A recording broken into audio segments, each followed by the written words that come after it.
প্রবাসী কল্যাণ মন্ত্রণালয়ে কিছু সরকার নাকি কিছু ঋণ বা প্রবাসীদের প্রণোদনা দিবে, এই জন্য আসছিলাম। করোনার কারণে দেশে ফেরা শ্রমিকদের সরকার ঘোষিত সহায়তা পেতে নানা জটিলতা, বরাদ্দ না থাকায় নিরুপায় জেলা প্রশাসনও, পরিবার নিয়ে অনিশ্চয়তায় লাখো প্রবাসী। নদীতে পলি পড়ে স্থবির শিমুলিয়া কাঁঠালবাড়ি নৌরুট, ড্রেজিংয়েও কাটছে না সংকট, প্রবল স্রোতে ফেরি চলাচলে পদ্মা সেতুর পিলারেরও ক্ষতির শঙ্কা। এবং বিভিন্ন স্থানে পর্যটন কেন্দ্র খুলে দেওয়া হলেও এখনো বন্ধ সিলেট, প্রায় ৩.৫ কোটি টাকা ক্ষতির দাবি ব্যবসায়ীদের, নিষেধাজ্ঞা তুলে দেওয়ার দাবি।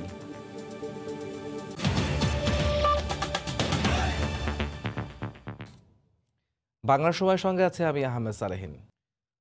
করোনা সংক্রমণে দেশে ফিরে আসা শ্রমিকদের মানবিক সহযোগিতা দিতে মন্ত্রণালয়ের নির্দেশনা বাস্তবায়নে নানা জটিলতা সৃষ্টি হয়েছে। সুনির্দিষ্ট গাইডলাইন না থাকায় জনশক্তি রপ্তানির আঞ্চলিক কার্যালয়গুলো কোনো ব্যবস্থা নিতে পারছে না, আর পর্যাপ্ত বরাদ্দ না থাকায় সহযোগিতা দিতে পারছে না জেলা প্রশাসনও। এই অবস্থায় দেশে আটকা পড়া কয়েক লাখ প্রবাসী শ্রমিককে চরম মানবেতর জীবনযাপন করতে হচ্ছে। জনশক্তি রপ্তানি জটিলতা নিয়ে কমলদের দুপর্বের প্রতিবেদনের আজ দেখুন শেষ পর্ব। ঢাকার শাহজালাল আন্তর্জাতিক বিমানবন্দর দিয়ে প্রতিদিনে বিশেষ বিমান করে ফিরে আসছেন শ্রমিকেরা। গত 4 মাস ধরে প্রতিদিনে এই হার বেড়েই চলেছে, কিন্তু হওয়ার কথা ছিল উল্টো। বছরের এই সময়ে কাজের সূত্রে শ্রমিকদের বিদেশ যাওয়ার হার বাড়ার কথা, আর সবকিছুই পরিবর্তন করে দিয়েছে করোনা মহামারী। আমাদের উচিত, সরকারের উচিত এদেরকে এদের গন্তব্যে পৌঁছে দেওয়া এবং এরা যেখানে যাতে কাজ করতে পারে সেভাবে পৌঁছে যাওয়ার ব্যবস্থা করায়। গত 9 মাস ধরে কর্মহীন, তার উপর কর্মস্থলে ফিরে যাওয়ার পথ বন্ধ। এই অবস্থায় দাঁড়ে দাঁড়ে হাত পেতে চলতে হচ্ছে এসব রেমিটেন্স যোদ্ধাদের। তাই মানবিক সহযোগিতা পাওয়ার আশায় প্রতিদিন সকালে ভিড় করছেন জনশক্তি রপ্তানি সংক্রান্ত আঞ্চলিক কার্যালয়গুলোতে। আর্থিকভাবে তো আমরা অনেক সমস্যার মধ্যে পড়ছি। 2 মাসের ছুটিতে আসছি, আজকে প্রায় 6 মাস শেষ। প্রবাসী কল্যাণ মন্ত্রণালয়ে কিছু সরকার নাকি কিছু ঋণ বা প্রবাসীদের প্রণোদনা দিবে, এই জন্য আসছিলাম। দেশে ফিরে আসা এসব প্রবাসী শ্রমিকদের তালিকা তৈরি করে সহায়তা দিতে 1.5 মাস আগেই মন্ত্রণালয় থেকে নির্দেশনা দেওয়া হয়েছিল, কিন্তু এখনো সে সিদ্ধান্ত কার্যকর হয়নি। সুযোগ যদি সরকার কর্তৃক নির্ধারিত হয় তাহলে সেক্ষেত্রে আমরা এখান থেকে সেই সুযোগ সুবিধাটা আমরা দিতে পারবো। মানবিক সামাজিক সুরক্ষা কর্মসূচিতে অন্তর্ভুক্ত করার জন্য সরকার যে সিদ্ধান্ত গ্রহণ করেছে সেটার মধ্যে কোনো নীতিমালা না থাকায় এবং বরাদ্দ না থাকায় সেখানে আমরা একটা জটিলতার মধ্যে রয়েছি। 173টি দেশের সাথে বাংলাদেশের জনশক্তি রপ্তানি সংক্রান্ত চুক্তি থাকলেও 80% শ্রমিকে যান মধ্যপ্রাচ্যের দেশগুলোতে, আর চট্টগ্রাম থেকে প্রতি বছর 40 থেকে 45 হাজার শ্রমিক বিদেশ যান। কমল দে, সময় সংবাদ, চট্টগ্রাম। এদিকে করোনা ভাইরাসের কারণে বাংলাদেশ সহ 25 দেশের আটকে পড়া প্রবাসীরা আবারও সৌদি আরবে কর্মস্থলে ফেরার সুযোগ পাচ্ছেন। দেশটির সিভিল এভিয়েশন কর্তৃপক্ষ এ তথ্য নিশ্চিত করেছে। নির্দিষ্ট কোনো সময় বেঁধে দেয়া না হলেও যাওয়ার কার্যক্রম শিগগিরই শুরু হবে বলে জানা গেছে। তবে এই তালিকায় নেই ভারত, পাকিস্তান ও শ্রীলঙ্কার নাম। রিয়াদ থেকে আরিফুর রহমানের রিপোর্ট। দ্রুতই বাংলাদেশে থাকা সৌদি প্রবাসীরা ফিরতে পারবেন তাদের কর্মস্থলে। কোভিড-19-এর কারণে সৌদি আরবের শ্রমবাজার সাময়িকভাবে বন্ধ হয়ে যায়, যা ফের খুলছে। এতে সন্তোষ প্রকাশ করেছেন প্রবাসীরা। প্রাথমিকভাবে 25টি দেশের নাগরিকদের এ সুযোগ দেওয়া হবে। Saudi civil aviation general authority বিষয়টি নিশ্চিত করেছে, তবে কবে থেকে ফ্লাইট চালু হবে তা এখনও জানানো হয়নি। ভ্রমণ করার জন্য অবশ্যই কয়েকটি দফা নির্দেশনা মানতে হবে। এর মধ্যে করোনা পরীক্ষা করাতে হবে। এছাড়া সৌদি যেতে হলে দেশটির স্বাস্থ্য মন্ত্রণালয়ের ওয়েবসাইট থেকে একটি ফর্ম পূরণ করে তার মধ্যে বিস্তারিত তথ্য লিখে নিচে স্বাক্ষর করতে হবে। পরে যা এয়ারপোর্টে স্বাস্থ্য মন্ত্রণালয়ের নির্ধারিত ডেস্কে জমা দিতে হবে। বাংলাদেশিরা সুযোগ পেলেও ভারত, পাকিস্তান, নেপাল, শ্রীলঙ্কা সহ আরও কয়েকটি দেশ এই সুযোগ পাচ্ছে না। রিয়াদ থেকে আরিফুর রহমান, সময় সংবাদ। বাংলা সময় আরও থাকছে। গাজীপুরের শিক্ষা প্রতিষ্ঠানের মূল ফটকের সামনে বৈদ্যুতিক খুঁটি, ক্ষুব্ধ শিক্ষক, শিক্ষার্থী ও এলাকাবাসী। পল্লী বিদ্যুতে আবেদনেও মেলেনি সাড়া। পদ্মায় তীব্র স্রোত ও নাব্য সংকটে 2.5 মাস ধরে প্রায় স্থবির শিমুলিয়া কাঁঠালবাড়ি নৌরুট। প্রতিদিন সন্ধ্যা থেকে সকাল পর্যন্ত ফেরি চলাচল বন্ধ থাকায় ভোগান্তি বেড়েছে কয়েকগুণ। পদ্মা সেতু চালু না হওয়া পর্যন্ত এই সংকটের স্থায়ী সমাধান হবে না বলে মনে করেন কর্তৃপক্ষ। মাওয়া ঘাট থেকে শাহিন রহমানের ছবিতে মাহমুদ রাকিবের রিপোর্ট। অপেক্ষায় কেটে যাচ্ছে দিনের পর দিন। পদ্মা পার হতে না পেরে এভাবেই মাওয়া ঘাটে আটকে আছে শত শত গাড়ি। কিন্তু দিনের 12 ঘন্টায় ফেরি চলাচল বন্ধ থাকায় কবে পার হতে পারবে তা জানে না কেউই। শিমুলিয়া কাঁঠালবাড়ির নৌরুটে মোট 17টি ফেরি থাকলেও চলে হাতে গোনা 6টি ছোট ফেরি। তাতেও ভিআইপিদের জোরে সাধারণরা উঠতে পারেন না বলে অভিযোগ ভুক্তভোগীদের। আর মালবাহী গাড়ি তো হিসেবেই নেই। প্রায় 2 ঘন্টা ধরে এক জায়গায় আছে। খুব ভোগান্তির মধ্যে আছি। আসলে ফেরি না ছাড়লে বন্ধ করে দেখ। ভিআইপি গাড়িগুলো পার করতে আমার গাড়ি বসাই দিচ্ছে। সারাদিন খাওয়া নেই না নেই, মশার কামড়ে বসে রয়েছি। প্রত্যেকটা ফেরির ভিতরে ভিআইপি আছে। আর আমরা যতগুলো গাড়ি দেখছি, ড্রাইভার এক একজন 5 দিন 7 দিন 10 দিন এরকম করে মনে করেন যে খায়া না খায়া দিন এখানে কাটাইতেছি। কতটুকু ভোগান্তি সহ্য করে তারপর মানুষ ব্যাক করছে। আর এখন এখান থেকে আমি যদি পাটোয়ারিতেও যাই তাহলে বুঝেন কত সময় আমার লাগছে। ফেরি রক্ষণাবেক্ষণের দায়িত্বে থাকা বিএডব্লিউটিসি জানায়, লৌহজংয়ের মূল ও বিকল্প দুটি চ্যানেলই নাব্য সংকটে বন্ধ হয়ে যাওয়ায় একমাত্র পদ্মা সেতুর নিচের চ্যানেলটি চালু রয়েছে। সেতুর নিরাপত্তা বিবেচনায় রোরো ফেরি ও টানা ফেরি চলা সম্ভব নয়। মাটি কেটে চ্যানেলটা চালু করলে আমাদের ফেরি যথারীতি চলবে। পদ্মা ব্রিজের যে পিলারের সঙ্গে পাশ দিয়ে যায় ফেরিগুলি, বর্তমানে যে চ্যানেলগুলি, ওখানে পানি কোথাও আছে 6 ফিট, কোথাও 6.5 ফিট। সে কারণে আবার ফেরিগুলি চড়াবদ্ধ হয়, আবার ফুল লোড নিয়েও যেতে পারছে না। পদ্মা সেতু বাদে এখন যে বর্তমান চ্যানেলটা আছে, নতুন অন্য চ্যানেল, বিকল্প চ্যানেল পাইলে যে সেক্ষেত্রে আমাদের ফেরি অপারেশন করতে সুবিধা হতো। বিএডব্লিউটির ড্রেজিং বিভাগ বলছে, দীর্ঘমেয়াদী বন্যায় নাব্য সংকট বেড়েছে, তবে সংকট কাটাতে ড্রেজিং চলছে। স্রোত না কমা পর্যন্ত রাতের বেলা যদি এই ফেরিগুলো চলে, যে কোনো মুহূর্তে পদ্মা সেতুর পিলারের গায়ে কিন্তু ধাক্কা লাগতে পারে। ধাক্কা লাগলে একটা বড় ধরনের ক্ষতিগ্রস্ত হতে পারে। আশা করছি 5 থেকে 6 দিনের মধ্যে আমরা শেষ করতে পারবো, কারণ এখানে প্রায় 33 লাখ ঘনমিটার মাটি উত্তোলন করতে হবে আমরা হিসাব করে যেটা দেখলাম।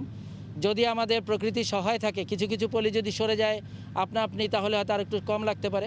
বিএডব্লিউটিসির দাবি অনুযায়ী বর্তমান চালু থাকা একমাত্র চ্যানেলটি এই পদ্মা সেতুর নিচ থেকে হওয়ায় সেখান থেকে বড় বড় ফেরিগুলো চলতে পারছে না।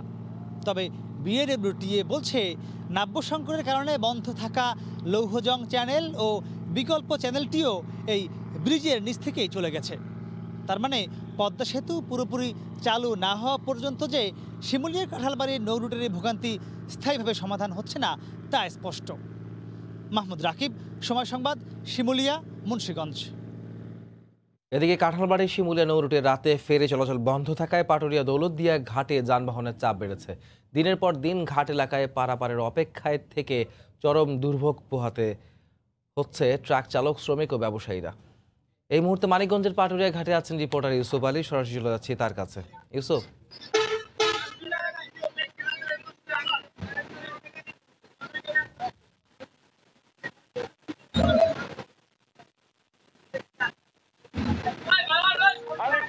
পানি যারা পরিমাপ করে, পরিমাপকের সাথে কথা বলেছি, তারা আমাকে জানিয়েছে যে পদ্মা এবং যমুনায় কিন্তু 85 সেন্টিমিটার বিপদসীমার নিচ দিয়ে পানি প্রবাহিত হচ্ছে। সেক্ষেত্রে কিন্তু এখনো নাব্যতা সংকটের যে বিষয়টি সেটা লক্ষ্য করে কিন্তু ড্রেজিং কাজও কিন্তু বিআইডব্লিউটি চালাচ্ছে। তবে এই মুহূর্তে পাটুরিয়া দৌলতদিয়া নৌরুটে কমপক্ষে সহস্রাধিক যানবাহন পারের অপেক্ষায় রয়েছে এই পাটুরিয়া ঘাট এলাকাতেই। তবে দৌলতদিয়া ঘাটের অবস্থা কিন্তু একই। সেক্ষেত্রে কিন্তু সেখানে 4 কিলোমিটার পর্যন্ত কিন্তু দীর্ঘ যানবাহনের সারি রয়েছে বলে আমাকে জানিয়েছে আসলে যানবাহনের শ্রমিকরা। অন্যদিকে কিন্তু পাটুরিয়া দৌলতদিয়া নৌরুটের যে কয়টি মোট 16টি ফেরির মধ্যে 15টি ফেরি চলাচল করছে। তো সেই ক্ষেত্রে বিআইডব্লিউটিসি কর্তৃপক্ষ আমাকে জানিয়েছে যে পাটুরিয়া দৌলতদিয়া নৌরুটের যে রোরো ফেরি অর্থাৎ বড় ফেরি চালানোর জন্য যে 8 থেকে 8.5 ফিট পানির প্রয়োজন, সেক্ষেত্রে কিন্তু তারা 9 ফিট গভীরতা ধরে রাখার জন্য 4টি ড্রেজার দিয়ে কিন্তু তারা ড্রেজিং কাজ চালাচ্ছে। অন্যদিকে কিন্তু আসলে নাব্যতা কমে এসেছে, যার কারণে কিন্তু পুরা লোড নিয়ে ফেরিগুলো আসলে চলতে পারছে না। তবে পাটুরিয়া দৌলতদিয়া নৌরুটে এখন পর্যন্ত কোনো ফেরি আসলে ডুবোচরে আটকে যাওয়ার কোনো ঘটনা ঘটেনি। তারপরে কিন্তু কর্তৃপক্ষ চেষ্টা করছে যাতে রাতের পর রাত, যেহেতু শিমুলিয়া কাঁঠালবাড়ি নদীটা বন্ধ থাকার কারণে এটা মানুষের দুর্ভোগ চরমে দাঁড়িয়েছে, সেই ক্ষেত্রে পাটুরিয়া দৌলতদিয়া নদীও কিন্তু সেই যানবাহনগুলোকে চলে আসায় কিন্তু পাটুরিয়াতেও কিন্তু দুর্ভোগের সীমা নেই। আমি ব্যবসায়ীদের সাথে কথা বলেছি, যারা আসলে দক্ষিণ পশ্চিমাঞ্চল থেকে ঢাকার দিকে আসলে তাদের সবজি নিয়ে অথবা কাঁচামাল নিয়ে যারা যানবাহন নিয়ে চলে যায়, আসলে সেই ব্যবসায়ীরা দিয়ে কিন্তু তারা ড্রেজিং কাজ চালাচ্ছেন।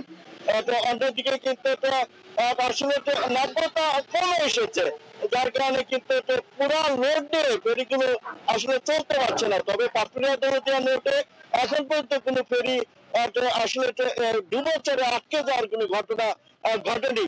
তারপরে কিন্তু কর্তৃপক্ষ চেষ্টা করছে যাতে রাতের পর রাত, যেহেতু শিমুলিয়া কাঁঠালবাড়ি নদীটা বন্ধ থাকার কারণে এটা মানুষের দুর্ভোগ চরমে দাঁড়িয়েছে, সেই ক্ষেত্রে পাটুরিয়া দৌলতদিয়া নদীও কিন্তু সেই যানবাহনগুলোকে চলে আসায় কিন্তু পাটুরিয়াতেও কিন্তু দুর্ভোগের সীমা নেই। আমি ব্যবসায়ীদের সাথে কথা বলেছি, যারা আসলে দক্ষিণ পশ্চিমাঞ্চল থেকে ঢাকার দিকে আসলে তাদের সবজি নিয়ে অথবা কাঁচামাল নিয়ে যারা যানবাহন নিয়ে চলে যায়, আসলে সেই ব্যবসায়ীরা কিন্তু ক্ষতির সম্মুখীন হচ্ছে দিনের পর দিন। কারণ হচ্ছে কি, পাটুরিয়া দৌলতদিয়া নোটে কিন্তু তাদের ঘন্টার পর ঘন্টা অপেক্ষা করা লাগছে, তারপরে কিন্তু ঢাকা তাদের যেতে হচ্ছে। সবকিছু মিলে সালেহীন আসলে এই নৌপথগুলোতে কিন্তু একটা অব্যবস্থা, দীর্ঘদিনের অব্যবস্থা, দীর্ঘদিনের পুরানো ফেরি এগুলো কিন্তু রয়ে যাচ্ছে, এর কিন্তু সমাধান হচ্ছে না। এটার সঠিক সমাধানের জন্য আসলে যারা শ্রমিক, ব্যবসায়ী এবং যানবাহনের চালক তারা কিন্তু দাবি করেছে। এই ছিল আমার কাছে সর্বশেষ অবস্থা। আসন্ন 5টি সংসদীয় উপনির্বাচনে নেতাকর্মীদের ঐক্যবদ্ধ থেকে দলের মনোনীত প্রার্থীকে জয়ী করার নির্দেশ দিয়েছেন আওয়ামী লীগ সভাপতি প্রধানমন্ত্রী শেখ হাসিনা। দীর্ঘ 6 মাস পর গতকাল দলের কার্যালয়ে অনুষ্ঠিত সম্পাদক মণ্ডলীর বৈঠকে ভিডিও কলে যুক্ত হয়ে তিনি একথা বলেন। এ সময় কেন্দ্রীয় নেতাদের তৃণমূলের সঙ্গে সার্বক্ষণিক যোগাযোগ রাখার নির্দেশ দেন শেখ হাসিনা। করোনাকালের দীর্ঘ 6 মাস বিরতির পর বসল ক্ষমতাসীন দল আওয়ামী লীগের সম্পাদকীয় মণ্ডলীর বৈঠক। বুধবার দলের প্রধান কার্যালয় বঙ্গবন্ধু এভিনিউতে রুদ্ধদ্বার বৈঠকে বসেন দলের শীর্ষ নেতারা। ঘণ্টাব্যাপী এই বৈঠকে সাংগঠনিক বিভিন্ন বিষয় নিয়ে আলোচনা করেন তারা। পরে গণভবন থেকে অনানুষ্ঠানিকভাবে মোবাইলের ভিডিও কলে যুক্ত হন দলের সভাপতি শেখ হাসিনা। শুরুতে ভারতের প্রয়াত রাষ্ট্রপতি প্রণব মুখার্জিকে স্মরণ করেন তিনি। বলেন, বাংলাদেশের অকৃত্রিম এই বন্ধু 1/11 সময় আন্তর্জাতিক অঙ্গনে সত্য তুলে ধরতে সক্রিয় ছিলেন। তাকে আমরা সবসময় কাছে পেয়েছি। 1/11 যখন আমি গ্রেপ্তার হলাম, আমার বিরুদ্ধে মিথ্যা মামলা দিয়ে হয়রানি করার চেষ্টা করা হয়েছে, সে সময়ও তিনি আন্তর্জাতিক অঙ্গনে আমার মুক্তির জন্য অনেক কাজ করে গেছেন। সাংগঠনিক আলোচনায় দলের জনপ্রিয়তার জরিপের কথা উল্লেখ করে আসন্ন 5 উপনির্বাচনে নেতাকর্মীদের ঐক্যবদ্ধ থেকে দলের মনোনীত প্রার্থীর পক্ষে কাজ করার নির্দেশ দেন আওয়ামী লীগ সভাপতি। সামনে কয়েকটা উপনির্বাচন আছে, সেই নির্বাচনেও জনগণের আস্থা বিশ্বাস আমাদের উপর আছে। আমরা সার্ভে রিপোর্টে দেখেছি সব জায়গায় আওয়ামী লীগের ভোট অনেক বেশি, কিন্তু সেখানে যেহেতু দল ঐক্যবদ্ধ থেকে যেন আমাদের নির্বাচিত প্রতিনিধির জন্য ইলেকশন করে, সেটা নিশ্চিত করতে হবে। এছাড়া তৃণমূলের মানুষের প্রয়োজনের কথা জেনে সেইভাবে কাজ করার আহ্বান জানান প্রধানমন্ত্রী শেখ হাসিনা। বাংলাদেশে আমাদের সংগঠনের লোকেরা সবাই ঘুরে কোথায় কি প্রয়োজন বা কি করলে দেশের মানুষ একটু ভালো থাকবে, আমাদের মানুষকে নিয়ে চিন্তা, মানুষকে নিয়ে আমাদের কাজ, সেটাই আমাদের করতে হবে। এর আগে বৈঠকের শুরুতে 15 সেপ্টেম্বরের মধ্যে দলের সব সহযোগী সংগঠনগুলোর পূর্ণাঙ্গ কমিটি করার নির্দেশ দেন সাধারণ সম্পাদক ওবায়দুল কাদের। ফেরদৌস লিপি, সময় সংবাদ, ঢাকা। এখন থেকে স্বামীর কৃষিজমির অংশীদার হবেন হিন্দু বিধবা নারী। 83 বছরের আইনি বেড়াজাল কাটিয়ে ঐতিহাসিক রায় দিলেন হাইকোর্ট। এতদিন শুধু সিলেটের হিন্দু বিধবারা চাষযোগ্য জমির অধিকার পেয়ে আসছিলেন। বিধবা বৌদি স্বামীর কৃষি জমির অধিকার রাখে না দাবি করে 1996 সালে খুলনার আদালতে মামলা করেন দেবর যতীন্দ্রনাথ মণ্ডল। নিম্ন আদালতে বলা হয়, বিধবারা স্বামীর কৃষি জমির অধিকার রাখেন না। আপিল করার পর জেলা জজ দিলেন ভিন্ন মত। রায়ে বলা হলো, বিধবারাও চাষের জমির অংশীদার হবেন। বিষয়টি গড়ালো উচ্চ আদালতে। উভয় পক্ষের দীর্ঘ শুনানি এবং বিশেষজ্ঞ আইনজীবীদের মতামত নিয়ে বললেন, হিন্দু বিধবা নারীও অচাষযোগ্য জমির মতো স্বামীর কৃষি জমিরও মালিক হবেন। হিন্দু বিধবারা বসতবাড়ির সম্পত্তি পেত, বাট হচ্ছে কৃষি জমিগুলো পেত না। বাংলাদেশে যেহেতু অ্যানি প্রপার্টির কথা বলা হয়েছে, 37 সালের আইনটা অ্যাজ ইট ইজ রাখা হয়েছে। এই any property includes agricultural land, non agricultural land. 1937 সালের Hindu women rights to property আইন হওয়ার 8 দশকেরও বেশি সময় আইনি বেড়াজালে আটকে থাকার পর এর রায়কে ঐতিহাসিক বলছেন আইনজীবীরা। আমাদের আইনেই আছে কৃষি জমি পাবে, কিন্তু আইনের যে ব্যাখ্যাটা এতদিন দেয়া হতো, একটা লিমিটেড ব্যাখ্যা দেয়া হতো যে কৃষি জমি পাবে না। আইনে ভিন্নতা থাকায় শুধুমাত্র সিলেটের হিন্দু বিধবা নারীরা এতদিন স্বামীর কৃষি জমি পেয়ে আসছিল। আফজাল হোসেন, সময় সংবাদ, ঢাকা। করোনা পরিস্থিতির মাঝে সমুদ্র সৈকত কক্সবাজার সহ বেশ কয়েকটি জেলার পর্যটন কেন্দ্র খুলে দেওয়া হলেও সিলেটে এখনও সব বন্ধ রয়েছে। এই অবস্থায় ভয়াবহ ক্ষতির মুখে পড়েছে পর্যটন শিল্প। ব্যবসায়ীদের দাবি এ পর্যন্ত ক্ষতি হচ্ছে 3.5 কোটি টাকা। তাই দ্রুত নিষেধাজ্ঞা তুলে নেওয়ার দাবি তাদের। ইকরামুল কবিরের রিপোর্ট, ছবি তুলেছেন দিগেন সিংহ।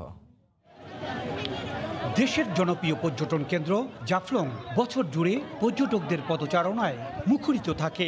শহরের কোলাহল ছেড়ে প্রকৃতিকে ছুঁয়ে দেখার আনন্দে উচ্ছ্বসিত হন পর্যটকরা। এখন সেই জাফলং নিস্তব্ধ। করোনা পরিস্থিতিতে মার্চ মাস থেকে পর্যটন কেন্দ্রের উপর নিষেধাজ্ঞা জারির পর নেমে এসেছে শুনশান নীরবতা। শুধু জাফলং নয়, বিছনাকান্দি, ভোলাগঞ্জ, সাদা পাথর, রাতারগুলেও একই অবস্থা। এতে দেশের বিভিন্ন প্রান্তের ভ্রমণকারীরা হতাশ। অনেক দূর থেকে আসছিলাম, কিন্তু এখানে এসে শুনতেছি 5.5 মাস ধরে এখানে নিষেধাজ্ঞা চলতেছে। নিষেধাজ্ঞা থাকাতে আমরা ভালোভাবে সেটা দেখতে পারতেছি না।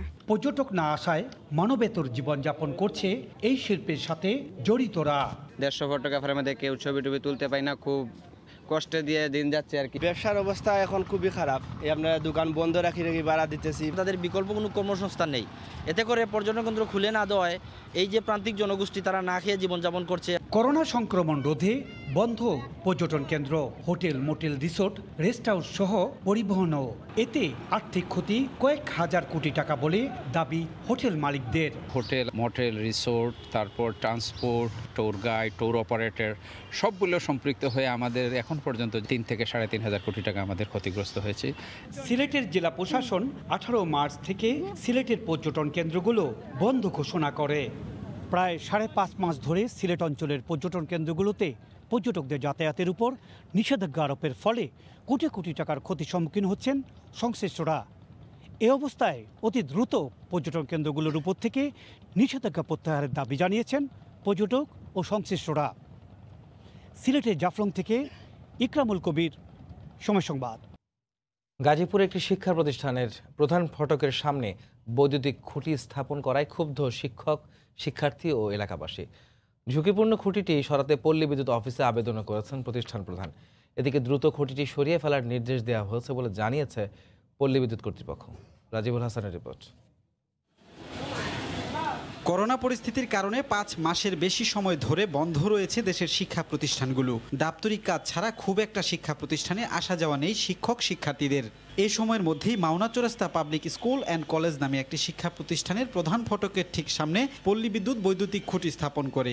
এতে প্রতিবাদের ঝড় উঠেছে স্থানীয়দের পাশাপাশি সামাজিক যোগাযোগ মাধ্যমেও। বাচ্চারা হুটহাট চলাফেরা, দৌড়াদৌড়ি, পড়ে গেলেও তো প্রবলেম। আমার খুব খারাপ লাগতেছে এটা দেখে যে স্কুলের গেটের সামনে এভাবে বিদ্যুতের খাম্বাটা গাড়া হয়েছে। আমরা চাইতেছি যে এখান থেকে এটা দ্রুত সময় এটা তুলে নিয়ে হোক। একটা স্টুডেন্ট যদি একটা সমস্যা হয় সেটা দায়িত্ব তো আমাদেরকে নিতে হবে। তো আমরা স্কুল কর্তৃপক্ষ চাচ্ছি যে এটা খুব দ্রুত এখান থেকে সরানো হোক। শিক্ষা প্রতিষ্ঠান জেনেও কিভাবে খুঁটিটি গেটে স্থাপন করা হলো জানতে চেয়ে হতাশ হন প্রতিষ্ঠান প্রধান। শিক্ষা প্রতিষ্ঠান জেনেও পল্লী বিদ্যুতের ঠিকাদার বা কর্মকর্তারা কিভাবে এইটা প্রধান ফটকে খুঁটিটি স্থাপন করে আমার এটা বোধগম্য নয় এবং এটার আমি সুষ্ঠু তদন্ত চাই। এদিকে ময়মনসিংহ পল্লী বিদ্যুৎ সমিতি 2-এর জেনারেল ম্যানেজার বিষয়টি দুঃখজনক জানিয়ে দ্রুত সময়ের মধ্যে খুঁটিটি সরিয়ে ফেলার নির্দেশনা দেওয়া হয়েছে বলে জানান। 2009 সালে যাত্রা শুরু করা প্রতিষ্ঠানে প্লে থেকে দ্বাদশ শ্রেণী পর্যন্ত 300 শিক্ষার্থী রয়েছে। রাজিবুল হাসান, সময় সংবাদ, গাজীপুর। গাজীপুরে অগ্রণী ব্যাংক থেকে গ্রাহকের টাকা জালিয়াতি করে আত্মসাতের অভিযোগে 3 কর্মকর্তাকে বহিষ্কার করা হয়েছে। ব্যাংকের বর্তমান ব্যবস্থাপক মোহাম্মদ জাকির হোসেন এ তথ্য জানিয়েছেন। বরখাস্তকৃতরা হলেন শ্রীপুর শাখার principal officer Mohammad Nazrul Islam, cash officer Badrul Hasan Sony এবং মোহাম্মদ দেলোয়ার হোসেন। গত 30শে আগস্ট পর্যন্ত 1,30,00,000 টাকা উদ্ধার করে প্রত্যেক গ্রাহককে ফিরিয়ে দেওয়া হয়েছে।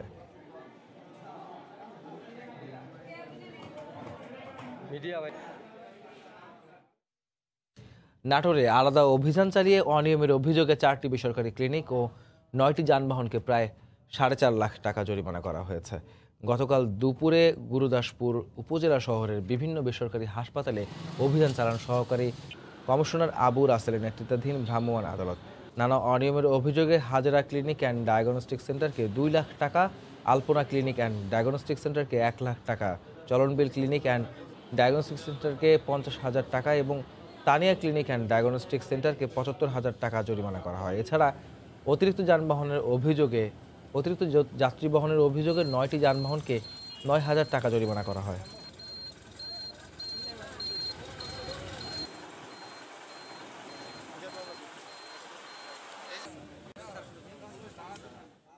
সিলেটে পুলিশ কর্মকর্তা ও বিআরটিএ এর কর্মকর্তাদের ছবি ও স্বাক্ষর জাল করে জালিয়াতি করার অভিযোগে জালিয়াতি চক্রের 2 সদস্যকে গ্রেফতার করা হয়েছে। গতকাল দুপুরে নিজ কার্যালয়ে এক সংবাদ সম্মেলনে পুলিশ সুপার ফরিদুদ্দিন এই তথ্য নিশ্চিত করেন। তিনি জানান, ফেঞ্চুগঞ্জ উপজেলার কাজী অপু মিয়ার নেতৃত্বে একটি প্রতারক চক্র দীর্ঘদিন ধরে গাড়ির কাগজপত্র বানিয়ে দেওয়ার নামে বিভিন্ন ব্যক্তির কাছ থেকে লাখ লাখ টাকা হাতিয়ে নিচ্ছিল। এই ঘটনায় আমিরাত প্রবাসী শেখ মোর্শেদ বাদী হয়ে একটি মামলা করেন। পরে অভিযান চালিয়ে অপু মিয়া ও তার ভাই টিপু কাজীকে গ্রেফতার করা হয়। এ সময় তাদের কাছ থেকে বিপুল পরিমাণ জাল কাগজ, পুলিশ ও বিআরটিএ এর কর্মকর্তাদের জাল স্বাক্ষর সহ কাগজপত্র উদ্ধার করা হয়।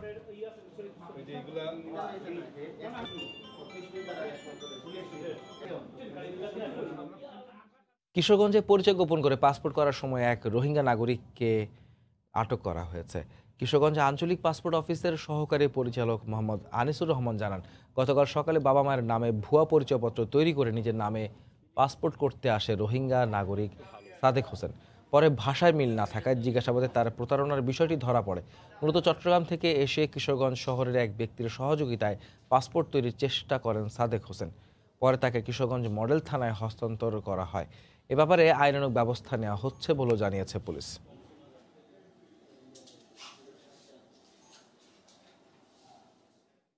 যশোরের ভবদহে জলাবদ্ধতা নিরসন ও আমডাঙ্গা খাল প্রশস্ত করার দাবিতে সংবাদ সম্মেলন করেছেন স্থানীয়রা।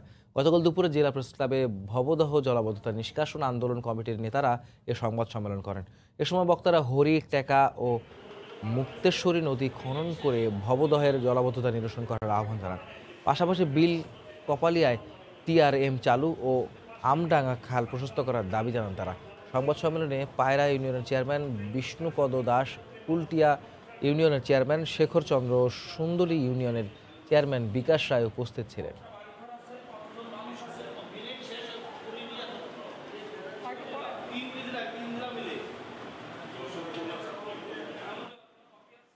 কাঁচা পাট রপ্তানির উপর শুল্ক আরোপের বিরুদ্ধে হুঁশিয়ারি দিয়েছে বাংলাদেশ জুট অ্যাসোসিয়েশন। একই সঙ্গে কাঁচা পাট চোরাচালান ও মজুদ বন্ধে ভ্রাম্যমাণ আদালত পরিচালনার দাবিও জানানো হয়। গতকাল বিকেলে নারায়ণগঞ্জে কাঁচা পাট রপ্তানিকারকদের প্রতিষ্ঠান বাংলাদেশ জুট অ্যাসোসিয়েশনের প্রধান কার্যালয়ে এক জরুরি সভায় senior vice chairman Arzur Rahman Bhuiyan এসব দাবিসহ নানা অভিযোগ তুলে ধরেন। পাটের বাজার স্থিতিশীল করতে মজুতদার ও চোরাচালানি চক্র ভেঙে দিতে ভ্রাম্যমাণ আদালত পরিচালনার আহ্বান জানানো হয়। কৃষকরা যাতে কোনোভাবে ক্ষতিগ্রস্ত না হয় সেজন্য বাজার স্থিতিশীল রাখতে বাংলাদেশ জুট অ্যাসোসিয়েশন বাজার মূল্যে কাঁচা পাট ক্রয় করবে বলে জানান তিনি।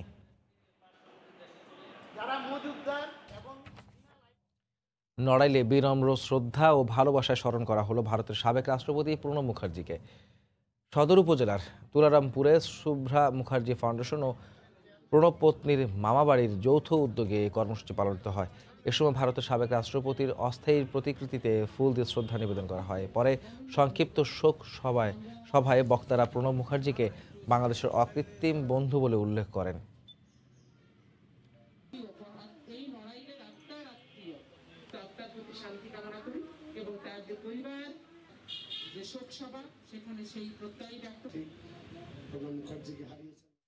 লাল হলুদ শাড়ি আর খোপায় গাঁদা ফুল, মাদলের তালে কারাম উৎসবে মাতোয়ারা নওগাঁর ক্ষুদ্র নৃতাত্ত্বিক গোষ্ঠী। মহাদেবপুরের এই উৎসব উপভোগ করেন হাজারো মানুষ। নওগাঁ থেকে এমআর রকের রিপোর্ট।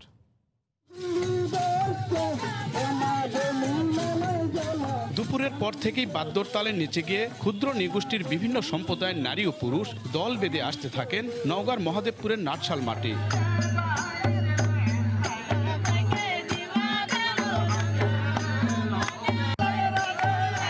লাল হলুদ শাড়ি আর খোপায় গাঁদা ফুল গুজে রমণীরা ঢোল মাদল আর মন্দিরার শব্দে তুলে ধরেন নান্দনিক নৃত্য।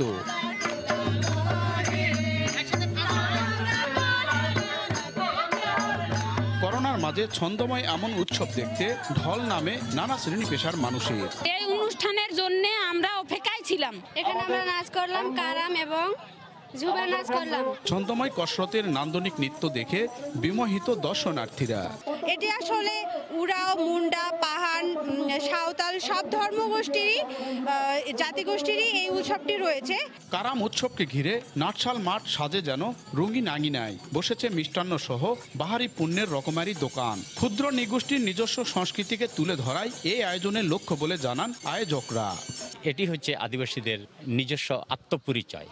এই আত্মপরিচয় যাতে ধরে রাখতে পারে আদিবাসীরা, সেই ব্যবস্থাটাই আমরা করেছি। দুঃখ কষ্টের মধ্যেও তারা স্বপ্ন দেখে, সেই স্বপ্ন হচ্ছে একটা উন্নত জীবনের স্বপ্ন, বেঁচে থাকার স্বপ্ন। কারাম উৎসবে নৃত্য পরিবেশন করে 18টি দল। এমআর রকি, সময় সংবাদ, নওগাঁ। বাংলার সময়ের শীর্ষ সংবাদ জানিয়ে দিচ্ছি আরেকবার। প্রবাসী কল্যাণ মন্ত্রণালয় কিছু সরকার নাকি কিছু ঋণ বা প্রবাসীদের প্রণোদনা দিবে, এই জন্য আসছিলাম। করোনার কারণে দেশে ফেরা শ্রমিকদের সরকার ঘোষিত সহায়তা পেতে নানা জটিলতা, বরাদ্দ না থাকায় নিরুপায় জেলা প্রশাসনও, পরিবার নিয়ে অনিশ্চয়তায় লাখো প্রবাসী। নদীতে পলি পড়ে স্থবির শিমুলিয়া কাঁঠালবাড়ি নৌরুট, ড্রেজিংয়েও কাটছে না সংকট। প্রবল স্রোতে ফেরি চলাচলে পদ্মা সেতুর পিলারেরও ক্ষতির শঙ্কা। এবং বিভিন্ন স্থানে পর্যটন কেন্দ্র খুলে দেওয়া হলেও এখনও বন্ধ সিলেট। প্রায় ৩,৫০০ কোটি টাকা ক্ষতির দাবি ব্যবসায়ীদের, নিষেধাজ্ঞা তুলে নেয়ার দাবি। এই ছিল বাংলার সময়, সঙ্গেই থাকুন সময়ের।